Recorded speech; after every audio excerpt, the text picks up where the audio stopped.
এতক্ষণ শিরোনাম দেখছিলেন, সঙ্গে আছি আমি ছোয়া খন্দকার। টানা কয়েকদিনের ভারী বর্ষণ আর পাহাড়ি ঢলে বিপর্যস্ত ৩ পার্বত্য জেলা। সাঙ্গু, মাতামুহুরী ও বাঁকখালী নদীর পানি এখনও বিপদসীমার ওপরে প্রবাহিত হচ্ছে। পাহাড় ধসে সড়ক ক্ষতিগ্রস্ত হওয়ায় বান্দরবান, রাঙামাটি ও খাগড়াছড়ির সঙ্গে যোগাযোগ ব্যাহত। পানিবন্দী মানুষের মধ্যে দেখা দিয়েছে খাদ্য সংকট, আর জীবিকা হারিয়ে দুর্ভোগে পড়েছেন নিম্ন আয়ের মানুষ। দুর্গম এলাকায় সেনাবাহিনী, বিজিবি ও প্রশাসনের ত্রাণ তৎপরতা অব্যাহত রয়েছে। সাঙ্গু, মাতামুহুরী ও বাঁকখালী নদীর পানি বিপদসীমার উপরে থাকায় বান্দরবানের বেশিরভাগ নিম্নাঞ্চল এখনও পানির নিচে। বন্ধ রয়েছে চট্টগ্রামের সাথে সড়ক যোগাযোগ। চরম দুর্ভোগে পড়েছেন দিনমজুর, কৃষক ও জুম চাষিরা। পানিবন্দী লক্ষাধিক মানুষ ভুগছেন খাদ্য সংকটে। আশ্রয় কেন্দ্রগুলোতে প্রশাসন এবং দুর্গম এলাকায় সেনাবাহিনী ও বিজিবি ত্রাণ সহায়তা দিচ্ছে।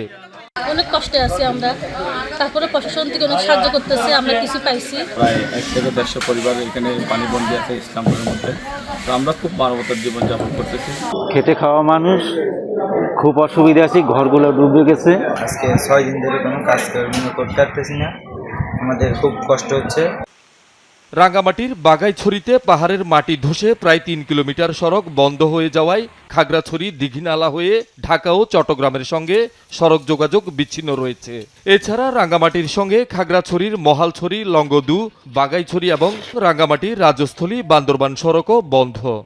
ঢাকা থেকে আসছি, এখানে লামার পরে হাইটা যাইতেছে প্রায় আধা মাইল রাস্তা। আমার প্রয়োজন, আমি দুটো আইছি এখানে, আমার তো আর কুলাই না এখান থেকে গাড়ি যাবে। রাস্তার ভাঙার কারণে আমি অদেহতুন যাত্রী নিজে ভে, আর তাছাড়া শীতন যে বাজারত হস্তার আবদাং হতে যাত্রী আমার যাত্রীর নতুন হস্ত হয়।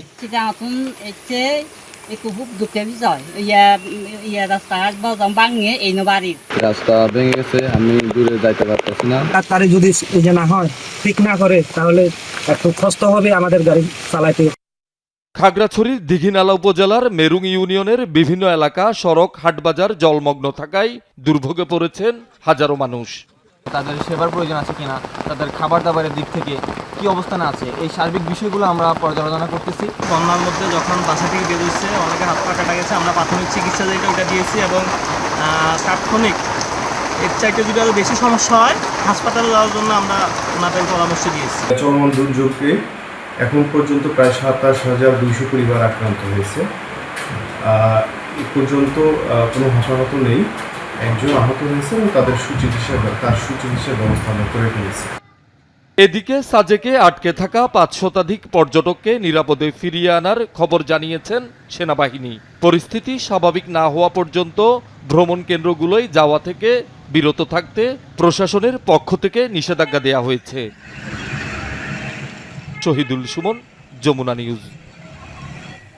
বানের পানিতে ডুবে এক শিশুর মর্মান্তিক মৃত্যু হয়েছে। শুক্রবার সকালে কক্সবাজারের চকরিয়া বড়ইতলি বিলে নৌকা ডুবে মারা যায় জান্নাত।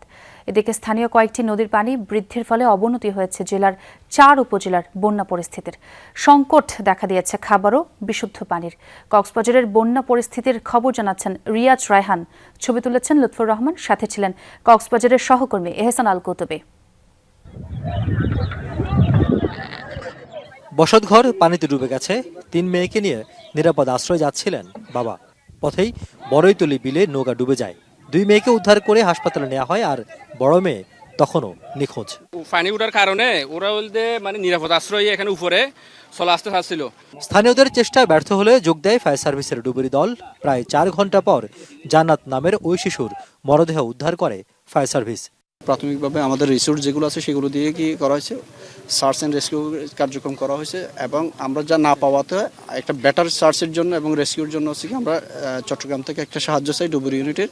ডুবুরি এসেই আমাদের স্থানীয় যারা চেয়ারম্যান এবং মেম্বার আছেন তাদের সহযোগিতায় হচ্ছে কি আমরা নৌকার মাধ্যমে এবং লজিস্টিক সাপোর্টের মাধ্যমে কি করছি, এই যে ডুবুরি কার্যক্রমটা সম্পন্ন করছি। ঘরের মধ্যে কোথাও কোমর সমান, আবার কোথাও তার উপরে পানি। রান্নাবান্না বন্ধ, নেই বিশুদ্ধ পানির যোগান। আশ্রয় কেন্দ্রে গেলেও সেখানে হাঁটু পানি। চকরিয়া, পেকুয়া, মাতামুহুরী উপজেলার প্রায় প্রতিটি ইউনিয়নের চিত্র এটি। নিচে তল জায়গায় প্রায় 1 সিনা পর্যন্ত পানি। আমরা সাঁতার কেটে কেটে এখানে রোডে অবস্থান করতেছি। 100-এর মধ্যে 95 বাড়ি ডুবে গেছে পানিতে। আর 5 ঘর মতো আছে আর কি। বড় তো বিরিয়ানি বা তিরাইমাত করিতে হয়, এখন তো কিছু নাই। এখানে একটা আমাদের পুরানো হাল আছে, একটা বাইশারা নামে, এই হালটা যদি আমাদের সরকার করলে এই মাতামরি নদী পানি যেগুলি আসে এগুলি তাড়াতাড়ি বাইরে হয়ে যাবে। গ্রামীণ এলাকা তো বটেই, কোমর পানি উঠেছে মূল সড়কেও। গেল কদিন ধরেই বিপর্যস্ত জনজীবন। নারী ও শিশুদের কষ্টটা খানিক বেশি। রান্না বান্নার কোনো সুযোগ সুবিধা নেই, আমরা খুব কষ্টের মধ্যে আছি, মানে বলার মতো কোনো ভাষা নেই। কেউ আমাদেরকে মানে এটা ধরতে গেলে স্বরাষ্ট্রমন্ত্রীর এলাকা, এখানে কেউ মানে বিএনপির কোনো লোক আসে না আজ পর্যন্ত। বিএনপি স্বরাষ্ট্রমন্ত্রীর এলাকার ওই সালদিন আহমদ এলাকা ওই পর্যন্ত আর এটা যেমন বিএনপির অনেক মানুষ আছে তারা হনিকে আইয়ের নসার আমার বাড়ির কি অবস্থা চলে বর্তমান। আমরা মানে কষ্টতে আছি, কেউ কিছু দেনে সকালবেলা পেলে বাদ দিছি, মালপত্র বেখিনি উপরে তুলি। পানি উঠেছে কক্সবাজার টেকনাফ সড়কেও। কোথাও কোথাও কোমর পানিতে যাতায়াত করছেন মানুষ। আছে আক্ষেপ, আছে অপ্রকাশিত ক্ষোভ। প্রশাসন থেকে একটা লোকও আসে নাই, কানাবিনার কথা বাদ দেন, একটু জিজ্ঞেস পর্যন্ত করতে আসে নাই, যে দেখতে পর্যন্ত আসে নাই এই এলাকার লোকগুলো কেমন আছে। আমরা খুবই কষ্টে আছি, আমাদের জন্য কিছু করার জন্য চেষ্টা করেন। খাওয়া দাওয়া একটু কষ্ট হচ্ছে, সিগল গাড়া পাক করতেছে, ওখান থেকে আইনে কাজ হচ্ছে। তবে কিছু কিছু এলাকায় স্থানীয় প্রশাসন ও জনপ্রতিনিধিদের মাধ্যমে খাবার সহ প্রয়োজনীয় সহযোগিতা করা হচ্ছে বলেও জানান দুর্গত মানুষ। প্রশাসনের পক্ষ থেকে দ্রুতই ত্রাণ সহ যে প্রয়োজনীয় ব্যবস্থা রয়েছে সেগুলো নেওয়ার জন্য দাবি জানিয়েছেন এবং তারা বলছেন যদি এটি খুব স্বল্প সময়ের মধ্যে করা না হয় তাহলে তাদের যে দুর্দশা সেটি আরও দিনকে দিন বাড়বে বা যতই সময় যাবে ততই এই দুর্ভোগের মাত্রা বেড়ে যাবে। রিয়াজ রায়হান, যমুনা নিউজ, চকরিয়া, কক্সবাজার। 4 দিন ধরে প্লাবিত চট্টগ্রামের বিস্তীর্ণ নিম্নাঞ্চল। তলিয়ে গেছে ঘর বাড়ি, ফসলি জমি। সড়ক ডুবে থাকায় যান চলাচল বন্ধ, ঘরে জ্বলছে না চুলা। 15 উপজেলায় পানিবন্দী কয়েক লাখ মানুষের দুর্ভোগ চরমে। বাঁশখালীতে পানিতে ডুবে প্রাণ গেছে 2 শিশুর। শহর থেকে পানি নামলেও নিম্নাঞ্চল জলবদ্ধ। এদিকে সাতকানিয়ায় বন্যা কবলিত এলাকায় সেনা সদস্যদের মোতায়েন করা হয়েছে। যেদিকে চোখ যায় শুধু বন্যার পানি। ফসলি জমি, ঘরবাড়ি, মসজিদ সবই পানিতে তলিয়ে গেছে। চট্টগ্রামের সাতকানিয়া উপজেলার বেশিরভাগ ইউনিয়নের চিত্র এমন। গ্রামের ভেতরের দিকে অবস্থা আরও করুন। স্কুল, কলেজ, সরকারি বেসরকারি সকল অফিস, দোকানপাটও পানির নিচে। ঘরবাড়ি ডুবে যাওয়ায় নিরাপদ আশ্রয়ে চলে যেতে দেখা যায় অনেককে। পাহাড়ি ঢল, টানা বৃষ্টিতে সৃষ্ট বন্যায় পানিবন্দী এলাকার কয়েক লাখ মানুষ। সবকিছু বন্ধ, কিছু করা মানে কোনো ওখানে যাওয়ারও কোনো ইয়া নাই, খুব খারাপ অবস্থা। শিক্ষা প্রতিষ্ঠান থেকে শুরু করে সবকিছু পানির তলে। বর্তমানে আমরা খুবই কষ্টে আছি। দুর্বিষহ জীবন যাচ্ছে, অনেকের ঘরের আগুন জ্বালাতে পারেনি। প্রতিটি বাড়িতে পানি, হয়তো যাদের 2তলা বিল্ডিং আছে ওখানে মানুষ আশ্রয় নিচ্ছে এবং 2তলা স্কুল যেখানে আছে সেখানেও মানুষ আশ্রয় নিচ্ছে। সাতকানিয়া, বাঁশখালী, চন্দনাইশ, পটিয়া, বোয়ালখালী সহ নিম্নাঞ্চলের সব সড়ক 4 দিন ধরে পানির নিচে। যোগাযোগের ভরসা এসব নৌকা। তবে বৃষ্টি ও পানি বাড়লে বন্ধ হয়ে যায় নৌকা চলাচলও।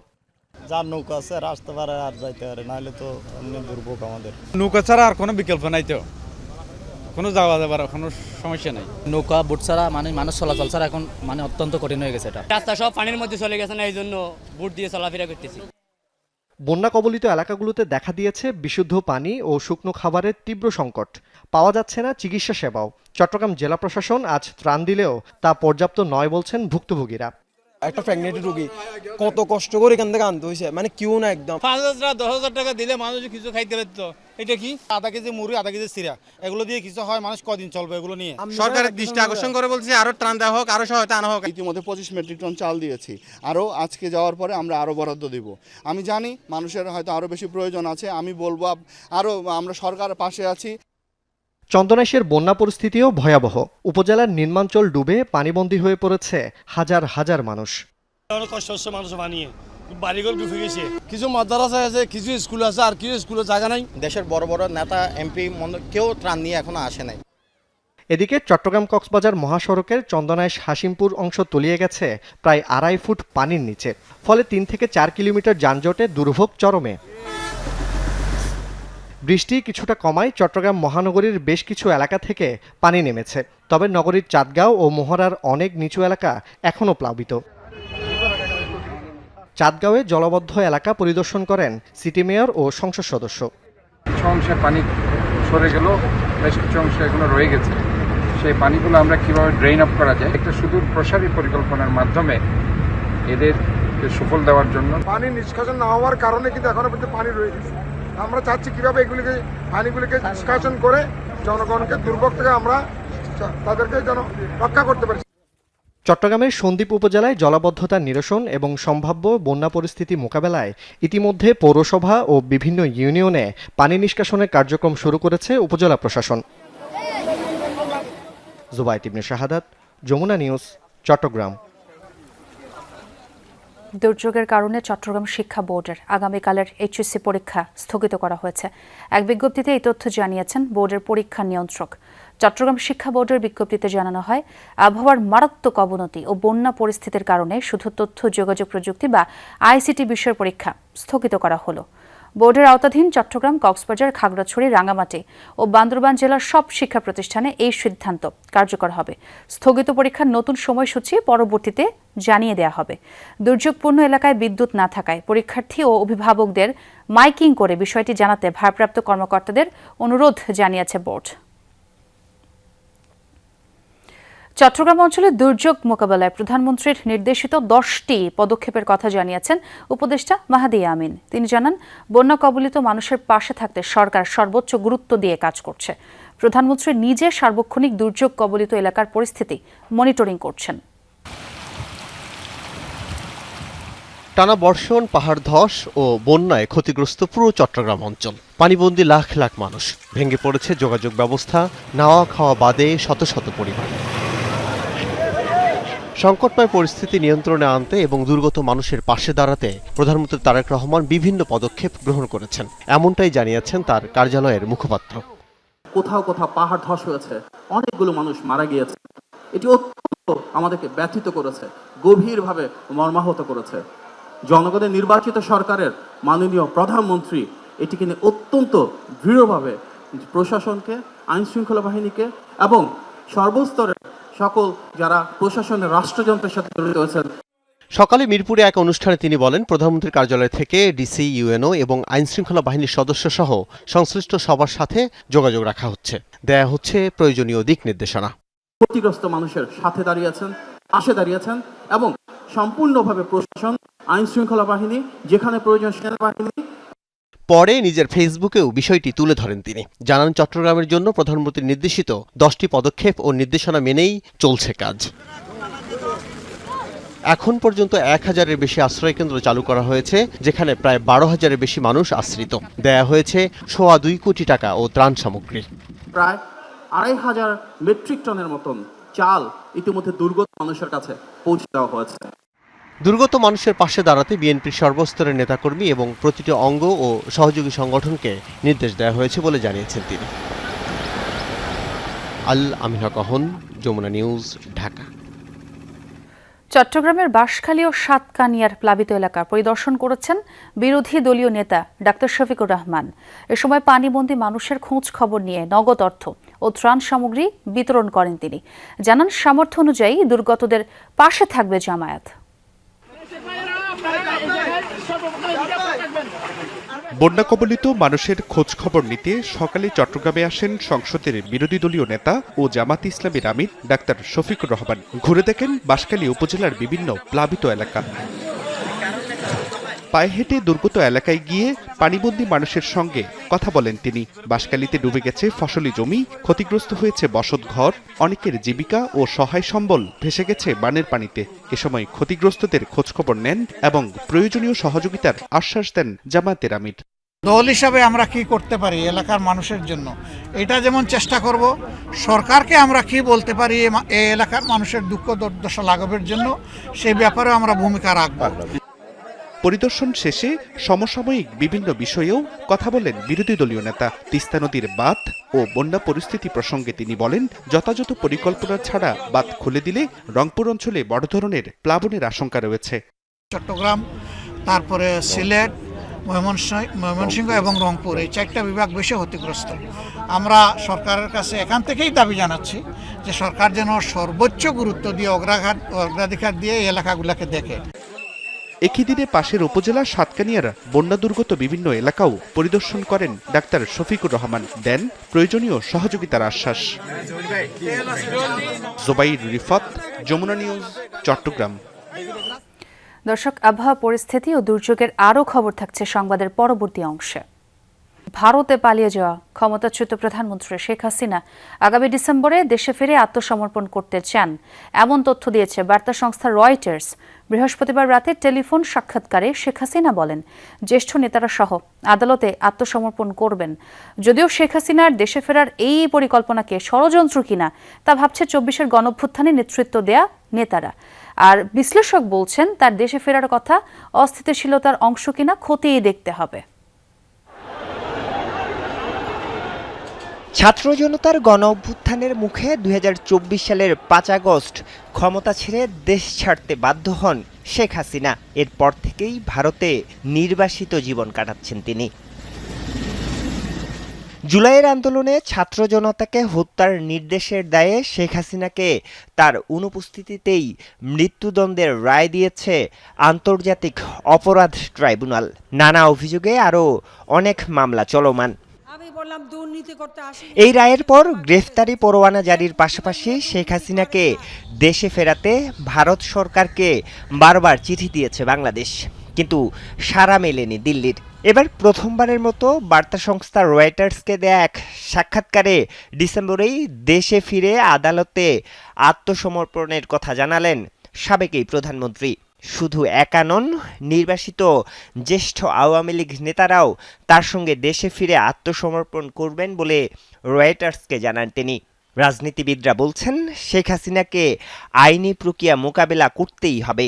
পার্সোনালি হাসিনা পরিবারের কোনো ঝুঁকি নিয়ে ফেরবার কোনো সম্ভাবনা নাই বাংলাদেশে। বাট সে যদি আসে, আমরা তো সবাই তাকে ওয়েলকাম করব বলেছি আর কি। একদম বিমানবন্দর থেকে কাশিমপুর, কেরানীগঞ্জ, যে কারাগারে তিনি থাকতে চান সেখানে তাকে নেওয়া হবে, বিচার করা হবে। সে যত বড় অন্যায় করুক, তার নিজ দেশে তার ফেরার অধিকার তো তার আছে অবশ্যই। অতএব তাকে ট্রাভেল ডকুমেন্ট দেবে, তিনি টিকিট কেটে চলে আসবেন। সাক্ষাৎকারে হাসিনা দাবি করেন, দেশে ফেরার বিষয়ে ঢাকা বা অন্য কোনো বিদেশি সরকারের সঙ্গে তিনি কোনো আলোচনা করেননি। বিশ্লেষকরা বলছেন, তার ফেরার ক্ষেত্রে আশ্রয় দেয়া দেশের ভূমিকাও গুরুত্বপূর্ণ। ভারত চাচ্ছে, ফলে এখানে হাসিনা যখন ফিরবে সেটা একটা ভারতের অ্যাসেট আকারে ফিরবে। ধরেন আগামীকাল ডিসেম্বর মাস শেখ হাসিনা ফিরছেন এই শাহজালাল এয়ারপোর্টে, সারা বাংলাদেশ থেকে যে লোক আসবে, লক্ষ লক্ষ লোক, সর্বদলীয় ক্ষোভ, নির্দলীয় আক্রোশ, এইটা ট্যাকেল দেওয়ার ক্যাপাসিটি কোনো সরকারের আছে বাংলাদেশের, যেটা আপনি ৫ তারিখে গণভবনে দেখছেন। যথাযথ প্রক্রিয়ার মাধ্যম ছাড়া অন্য কোনো উপায়ে পলাতক হাসিনা দেশে ফিরলে দেশবাসী মেনে নেবে না বলে হুঁশিয়ারি করেন ২৪-এর গণ অভ্যুত্থানে নেতৃত্ব দেয়া এনসিপির আহ্বায়ক নাহিদ ইসলাম। এই সরকারের উচিত যথাযথ কূটনৈতিক আইনি প্রক্রিয়ায় গণহত্যাকারীকে দেশে ফিরিয়ে এনে রায় কার্যকর করা। অন্য কোনো পরিকল্পনা যদি কেউ ভাবে তাহলে সেটা কারোর জন্যই ভালো হবে না। বাংলাদেশের জনগণ সেটার জন্য প্রস্তুত আছে। জুলাই গণ অভ্যুত্থানের যারা অংশগ্রহণ করেছে, রাজনৈতিকভাবে যে কোনো পরিস্থিতি মোকাবেলার জন্য তারা প্রস্তুত আছে। দেশের স্বাধীনতা, সার্বভৌমত্ব, অর্থনৈতিককে রক্ষা করার জন্য। তবে আত্মসমর্পণেই যদি করে থাকেন, তাহলে পালিয়ে গেলেন কেন, সেই প্রশ্ন তাদের। আর স্বাভাবিক প্রক্রিয়ায় শেখ হাসিনা দেশ ত্যাগ করেননি, তাই ফেরাটা কোন প্রক্রিয়ায় হবে সেগুলো নিয়ে প্রশ্ন থাকছেই। আরিফুর রহমান সবুজ, যমুনা নিউজ, ঢাকা। বিশ্বকাপ থেকে বিদায় নিলেও বীরের মর্যাদায় দেশে ফিরেছে মিশর ফুটবল দল। খেলোয়াড়দের বরণ করে নিতে ছাদখোলা বাসে করে সংবর্ধনা দিয়েছে হাজারো দর্শক। বিশ্বকাপের শেষ ষোলোতে আর্জেন্টিনার কাছে ৩-২ গোলে নাটকীয়ভাবে হেরে বিদায় নেয় মিশর। শুক্রবার আল মেইন আন্তর্জাতিক বিমানবন্দরে হাজারো সমর্থক, খেলোয়াড় ও কোচিং স্টাফকে স্বাগত জানান। পরে ছাদখোলা বাসে নিউ আল মেইন শহর প্রদক্ষিণ করে দলটি। শনিবার প্রেসিডেন্ট আবদেল ফাত্তাহ আল সিসির সঙ্গেও তাদের সাক্ষাতের কথা রয়েছে। এই বিশ্বকাপে ইতিহাস করে প্রথমবারের মতো নকআউট পর্বে জায়গা করে নেয় মিশর। গ্রুপ পর্বে নিউজিল্যান্ডকে হারানো এবং রাউন্ড অফ 32-এ অস্ট্রেলিয়াকে টাই ব্রেকারে বিদায় করে শেষ ষোলোতে ওঠে তারা। আর্জেন্টিনার বিপক্ষে ২-০ ব্যবধানে এগিয়ে শেষ ১১ মিনিটে ৩ গোল হজম করে বিদায় নিতে হয় ফারাসাউদের। তবুও দেশের মানুষের কাছে তারা এখন গর্বের প্রতীক।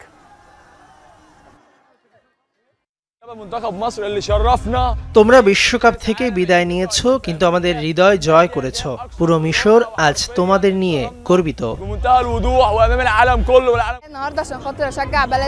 ধন্যবাদ মোহাম্মদ সালাহ, ধন্যবাদ পুরো দলকে। তোমরা ইতিহাস গড়েছো, আমরা সব সময় তোমাদের পাশে থাকবো।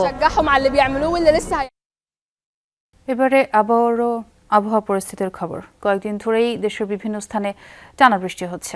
আবহাওয়া অফিস জানিয়েছে আগামী 24 ঘন্টায় 8 বিভাগের কোথাও কোথাও ভারী থেকে অতি ভারী বর্ষণ হতে পারে। বন্যা পূর্বাভাস ও সতর্কীকরণ কেন্দ্রের তথ্য মতে সিলেট, ময়মনসিংহ ও রংপুর বিভাগের কিছু কিছু স্থানে আগামী 48 ঘন্টায় স্বল্পমেয়াদী বন্যা পরিস্থিতির সৃষ্টি হতে পারে। এর মধ্যে হবিগঞ্জ, মৌলভীবাজার ও শেরপুরের নিম্নাঞ্চলের কিছু এলাকা প্লাবিতও হয়েছে। রাস্তাঘাট, ঘরবাড়ি অথই জলে ডুবেছে সবই। খোয়াই নদীর পানিতে ভাসছে হবিগঞ্জের সদর উপজেলার বিস্তীর্ণ এলাকা। টানা বৃষ্টি আর ওজনের ঢলে গতরাতে ভেঙে যায় খোয়াই নদীর বাঁধ। হু হু করে পানি ঢুকে প্লাবিত হয় 20টি গ্রাম। লোকালয়ের পাশাপাশি জলমগ্ন কয়েকশো একর ফসলি জমি। আকস্মিক প্লাবনে বসতঘর ডুবে যাওয়ায় অনেকেই আশ্রয় নিয়েছেন উঁচু স্থানে। ঘর পর্যন্ত পানি যাইতেছে, ঠিক আছে, এইভাবে যদি পানি যায় তাহলে আস্থা এলাকা লই লিব। ইধার থেকে আরো অন্যান্য পাশের গ্রামে পানি যাইব। তো বাংলাদেশে চৌমা পানি যাইতেছে, মানুষের বিভিন্ন ক্ষতিগ্রস্ত হইতেছে। বাচ্চা হাচ্চা লইয়া, সংসার লইয়া, খেয়ে খাওয়া, খেয়ে লওয়া, আমরা বড় অসহায় আছি। অতিবৃষ্টির কারণে উজান থেকে নেমে আসা পানি, দুর্বল বাঁধ থাকার কারণে এখানে পানিতে গত রাত্রে 8:30 9টার দিকে দুর্ঘটনাটা ঘটে। হাজার হাজার মানুষ, হাজার হাজার পরিবার ক্ষতিগ্রস্ত হয়েছেন। বৃষ্টিপাত কমে আসায় মৌলভীবাজারে নদ নদীর পানি কমতে শুরু করেছে। প্লাবিত এলাকা থেকে ধীরে ধীরে সরছে বানের জল। ধলাই নদীর জল বইছে বিপদসীমার নিচে। তবে মনু নদের পানি এখনো বিপদসীমার উপর দিয়ে প্রবাহিত হচ্ছে।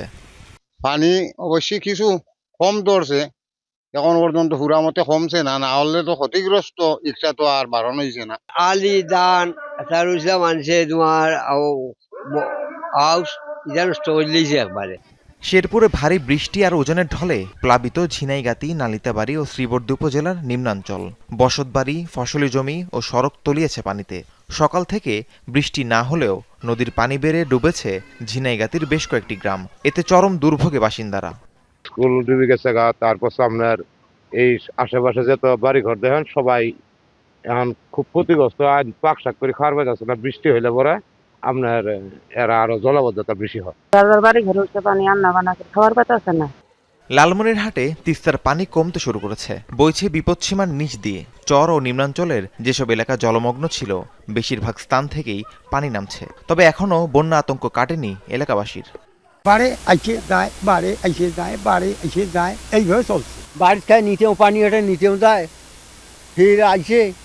আগামী 24 ঘন্টায় 8 বিভাগের কোথাও কোথাও ভারী থেকে অতি ভারী বর্ষণ হতে পারে বলে জানিয়েছে আবহাওয়া অফিস। রাহিম সারোয়ার, যমুনা নিউজ। মুখে তো হাসি ফুটবেই, কারণ এটা পুষ্টি আটার সুস্বাদু রুটি, তাই এর সাথে যাই খাবেন অসাধারণ টেস্ট পাবেন। রাজধানীতে গত রাত থেকে টানা বৃষ্টি। খিলক্ষেত, মিরপুর, কাজীপাড়া, শেওড়াপাড়া সহ বেশ কয়েকটি এলাকায় সড়ক তলিয়ে যাওয়ায় বিপাকে পড়েছেন স্থানীয়রা। আগামী 24 ঘন্টায় ভারী থেকে অতি ভারী বৃষ্টির পূর্বাভাস দিয়েছে আবহাওয়া অফিস। গত রাত থেকেই থেমে থেমে মুষলধারে বৃষ্টি হচ্ছে রাজধানী ঢাকায়। এটি রাজধানীর খিলক্ষেত এলাকার চিত্র। টানা বৃষ্টিতে তলিয়ে গেছে বেশিরভাগ সড়ক। ছুটির দিনেও জরুরি প্রয়োজনে যারা বের হয়েছেন তাদের নোংরা পানি মারিয়েই পৌঁছতে হচ্ছে গন্তব্যে। মেন হোলগুলা জাম হয়ে থাকে ময়লার কারণে। এইটা সিটি কর্পোরেশনের দায়িত্ব নিচ্ছে, করতেছে না, কোনো ব্যবস্থা নিচ্ছে না। শুধু শুধু খালি হরানি মানুষের। এই মানুষ খুবই কষ্টে চলাফেরা করতেছে, কিন্তু প্রয়োজন হয়, দরকার হয়, তখন তো আমাদের যাইতেই হবে বাধ্য। টানা বিরামহীন বৃষ্টিতে রাজধানীর মিরপুর, কাজীপাড়া, শেওড়াপাড়া, রামপুরা সহ আরও বেশ কয়েকটি এলাকার সড়কেও জমেছে পানি। কোথাও পানি জমে যানবাহন চলাচল ধীর হয়ে পড়েছে, কোথাও আবার বন্ধ রিকশা ও সিএনজি চলাচল। নিচু এলাকায় বাসা ও দোকানে পানি ঢুকে দুর্ভোগ আরও বাড়িয়েছে। আমরা চরম অবহেলিত অবস্থায় আছি। আসলে সত্যিকার অর্থে মানে প্রতি মাসে যদি একবার শহরের লাইনগুলো পরিষ্কার করা হয় তাহলে আর এই সমস্যাটা হয়তো বা কিছুটা কমে আসবে। এই যে স্কুল থেকে একটু রাস্তায় হয়, তবে একটু বেশি হলেই বা রাতে একটু ভালো বৃষ্টি হলেই পুরো রাস্তায় জলবদ্ধতায় পড়ে যায়। স্থানীয়দের অভিযোগ, ড্রেনেজ ব্যবস্থার দুর্বলতা, অপরিকল্পিত নগরায়ন এবং পানি নিষ্কাশনের ধীরগতির কারণে জলাবদ্ধতা পরিণত হয়েছে স্থায়ী সমস্যায়। অতিরিক্ত পানির ফলে আমাদের দেশের যে কর্মজীবী মানুষ আছে, আপনারা দেখছেন যে অধিকাংশ দোকানপাট বন্ধ, তাহলে এটা কর্মজীবী মানুষদের জন্য চরম দুর্ভোগান্তি। এদিকে আবহাওয়া অধিদপ্তর জানিয়েছে, সক্রিয় মৌসুমি বায়ুর প্রভাবে আগামী 24 ঘন্টায় ঢাকা সহ দেশের 8 বিভাগেই কোথাও কোথাও ভারী থেকে অতি ভারী বৃষ্টিপাত হতে পারে। প্রতি বর্ষায় একই চিত্রের পুনরাবৃত্তি বন্ধে কার্যকর উদ্যোগের অপেক্ষায় নগরবাসী। রেদওয়ান আহমেদ, যমুনা নিউজ, ঢাকা। মোহাম্মদপুরের রাজিজ মহল্লায় প্রায় 80 বছরের পুরানো একটি ভবনের কার্নিশ ও পিলারের অংশ ভেঙে পড়েছে। অল্পের জন্য প্রাণহানি না হলে ঝুঁকিপূর্ণ ভবনে এখনো বসবাস করছে 10টি পরিবার। ভবনে ঝুলছে টুলেট লেখা সাইনবোর্ড।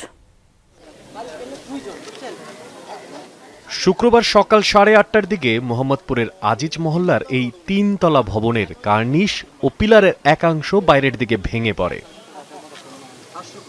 ভবনের দেয়াল জুড়ে ফাটল, কোথাও খসে পড়েছে প্লাস্টার। 2 তলার এক পাশ হেলে পড়েছে। ভেতরে বসবাস প্রায় 10টি পরিবারের। বাড়ির মালিক একাধিক, সংস্কার নিয়ে চলছিল মতানৈক্য। এরই মধ্যেই দুর্ঘটনা। এক মালিকের দাবি, ভাড়াটিয়াদের বাসা ছাড়ার নোটিশ দেওয়া হয়েছে। দুই বাড়ি আলাদা দেখে একটু সমস্যা হইতেছে, যেটা নিয়ে কথা চলতেছে। ঠিক আছে, আমরা রিসেন্টলি বাড়ি ভাঙবো, এখন সবাই বলে দেওয়া হইতেছে যে তোমরা যেভাবে পারো বাসা দেখে চলে যাও। টুলেট দিয়েছে কে? টুলেট দিয়েছে যে আরেক বাড়ি আলা সেই। ভাড়াটিয়ারা বলেন, ঝুঁকির কথা তারা জানেন, নতুন বাসা খুঁজছেন। দেখি আমরা কি করা যাও না, ভাঙ্গা পড়ছে আর কি করুন যাব। এখন আমরা খুঁজতাছি বাসা বাবা বাইরে যাওয়ার লেগে। আমরা এই মাসটাই আছি, আমরা রিসেন্টলি বাসা ছেড়ে দিছি। এই যখন অবস্থা, তখনও ভাড়াটিয়ার সন্ধান চালিয়ে যাচ্ছেন মালিকরা। স্থানীয়দের দাবি, বহুবার মালিকপক্ষকে সতর্ক করলেও ঝুঁকি উপেক্ষা করে বছরের পর বছর এভাবেই চলছে। কিছুদিন আগেও সাইড থেকে একটু অংশ ভেঙে পড়ছিল, তখনও কোনো বাড়িওয়ালা কোনো পদক্ষেপ নেয়নি। আমরা আতঙ্ক ভোগ করি, যে কোনো সময় দুর্ঘটনা হলে মানুষ তো মারা যাবে পরে। এই জন্য তো সিটি কর্পোরেশনের আন্ডারে এটা উচিত দেখার। অনেক বছর থেকে এটা মেনটেন করে না, কিছু করে, যে ব্যবস্থা এইভাবেই আছে, যার জন্য এই অবস্থা আছে। মানে ড্যাম হইতে হইতে হয়তো এটা হয়েছে। পুলিশ ঘটনাস্থলে গেলেও ভবনের ভেতরে প্রবেশ করেনি। সিটি কর্পোরেশনের কোনো কর্মকর্তাও নেয়নি খোঁজ। প্রতিবেশীদের অভিযোগ, শুধু এই একটি ভবন নয়, মোহাম্মদপুরের বিভিন্ন এলাকায় এখনো বহু জরাজীর্ণ ভবনে ঝুঁকি নিয়েই বসবাস করছে অনেক পরিবার। ভূমিকম্পের আতঙ্কে যখন গোটা ঢাকা শহর, তখন শতবর্ষ পুরনো এই ভবন এখনো মাথা উঁচু করে দাঁড়িয়ে আছে 10টি পরিবারকে নিয়ে। কার্নিশ ভেঙে পড়েছে। প্রশ্ন হচ্ছে, যদি বড় কোনো ধরনের দুর্ঘটনা ঘটে, তাহলে প্রশাসন তখন জবাব কার থেকে চাইবে? মশিউর অনিক, যমুনা নিউজ, ঢাকা। বরিশালের 7টি শিয়াল জবাইয়ের পর রান্না করে খাওয়া এবং সামাজিক যোগাযোগ মাধ্যমে সেই মাংস বিক্রির বিজ্ঞাপন দেওয়ার অভিযোগ উঠেছে। ঘটনাটি প্রকাশ্যে আসার পর স্থানীয়দের পাশাপাশি পশুপ্রেমীদের মধ্যে ব্যাপক ক্ষোভ তৈরি হয়েছে। বরিশাল নগরীর 26 নম্বর ওয়ার্ডের ময়দানখোল এলাকায় এই ঘটনা ঘটে। স্থানীয়রা জানায়, কয়েকদিন আগে 60 থেকে 70 জনের একটি দল এলাকার জঙ্গলে গিয়ে শিয়ালের আস্তানায় হানা দেয়। এ সময় শিয়ালগুলো পালানোর চেষ্টা করলে সেখান থেকে 7টি শিয়াল ধরে ফেলা হয়। পরে স্থানীয় বাজারে গিয়ে সেগুলো জবাই করা হয়। একটি ফেসবুক আইডি থেকে জবাই করা শিয়ালের ছবি সহ মাংস বিক্রির পোস্ট দেওয়া হয়। অভিযোগ রয়েছে, ওই দিন রাতেই শিয়ালের মাংস রান্না করে রুটি পিঠার সঙ্গে খাওয়া হয়। তবে অভিযোগের বিষয়ে অভিযুক্তদের কোনো বক্তব্য পাওয়া যায়নি। এমন ঘটনায় জড়িতদের শাস্তির পাশাপাশি এসব প্রাণী নিরাপত্তা নিশ্চিতের দাবি জানিয়েছেন স্থানীয়রা। শেষ হলো ইরানের দীর্ঘ রাজনৈতিক ও ধর্মীয় ইতিহাসের এক অধ্যায়। নিজ শহর মাশহাদের মাটি শেষ ঠিকানা হলো ইরানের প্রয়াত সর্বোচ্চ নেতা আয়াতুল্লাহ আলী খামেনি। সমাহিত হলেন ইমাম রেজার মাজারে। দাফন করা হয় পরিবারের বাকি 4 সদস্যকেও। এর আগে শেষবারের মতো বাবার জানাজা পড়ান আয়াতুল্লাহ আলী খামেনির বড় ছেলে মোস্তফা। অংশ নেন আরও 2 ভাই। টানা 7 দিনে 2 দেশের 5 শহরে প্রিয় নেতার জানাজা পড়েন 4.25 কোটির বেশি মানুষ।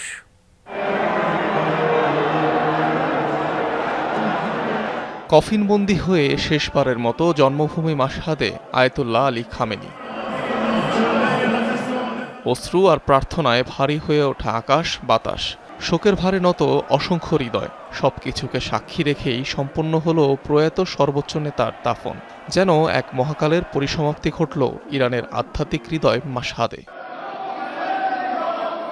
ভোরের আলো ফোটার আগে থেকেই ছিল মানুষের ঢল। কেউ কোরআন, কেউ তসবিহ হাতে, কেউ বা শুধু নীরবে দাঁড়িয়ে শেষ বিদায় জানানোর অপেক্ষায়। প্রিয় নেতার কফিন দেখে অশ্রুর বাঁধ আর মানল না অনুরাগীদের। এ যেন শুধু এক বিপ্লবী নেতা নন, বিদায় নিল পুরো এক অধ্যায়। ইমাম রেজার মাজারে বড় ছেলে মোস্তফা খামেনির ইমামতিতে শেষবারের মতো জানাজা হয় আয়াতুল্লাহ আলী খামেনির। অংশ নেন 3য় ও 4র্থ ছেলে মাসুদ ও মেইসাম খামেনিও। বাবার জানাজার মধ্যেই অঝোর কান্নায় ভেঙে পড়েন ছেলেরা। অশ্রুসিক্ত ভক্তরাও। মাজার ছাড়িয়ে জানাজার কাতার পৌঁছায় আশপাশের কয়েক কিলোমিটার এলাকা পর্যন্ত। অংশ নেন নারী পুরুষ নির্বিশেষে লাখো মানুষ। যৌথ হামলায় নিহতের 4 মাস পর 2 জুলাই প্রথমবার জনসম্মুখে উন্মোচন করা হয় খামেনির মরদেহবাহী কফিন। শুক্রবার শ্রদ্ধা জানান বিদেশি প্রতিনিধিরা। এরপর সর্বসাধারণের জন্য মরদেহ রাখা হয় তেহরানের গ্র্যান্ড মোসাল্লা মসজিদে। ইতিহাসের প্রতিটি অধ্যায়ের শেষ পৃষ্ঠার মতোই এই মুহূর্তও একসঙ্গে বহন করছে শোক, স্মৃতি, বিতর্ক এবং পরিবর্তনের বার্তা। আয়াতুল্লাহ আলী খামেনির শেষ বিদায় কারো কাছে এটি শ্রদ্ধা, কারো কাছে ইতিহাস, আবার কারো কাছে একটি যুগের সমাপ্তির প্রতীক। অনিক রহমান, যমুনা নিউজ। দর্শক, এ ছিল রাতের বাংলাদেশে। এতক্ষণ যারা সঙ্গে ছিলেন সবাইকে ধন্যবাদ।